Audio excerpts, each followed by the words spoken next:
Now that we've talked about setting up for a game, let's discuss what a turn looks like.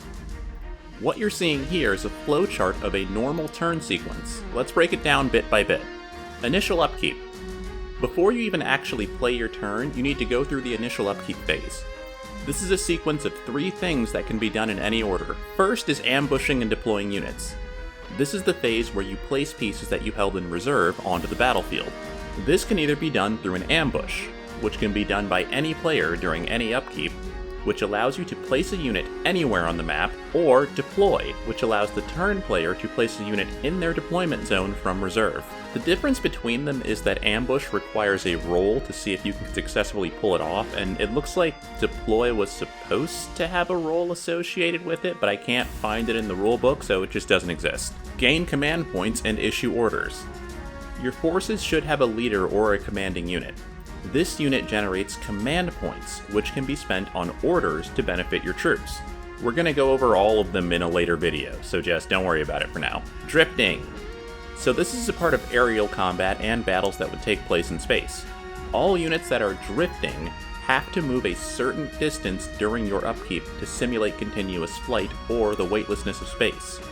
We'll talk more about this during the aerial combat video. After your initial upkeep is done, you enter what I guess we'll call the action phase, which proceeds as shown. Select which unit you'd like to activate, and decide which actions you want it to perform. If you're playing with pilots, you may need to check their morale status beforehand. Normally, each unit gets either 1 slow action or 2 fast actions. Fast actions include movement, shooting, switching weapons, fast reloads, activating abilities, and idling. Slow actions include boosting, taking an aimed shot, and making a slow reload.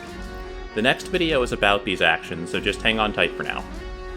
In addition, if any 2 opposing units are within close combat range, they immediately resolve that close combat.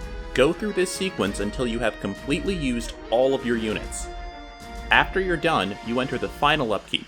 Final upkeep is the time when you make sure any tokens or markers are where they should be.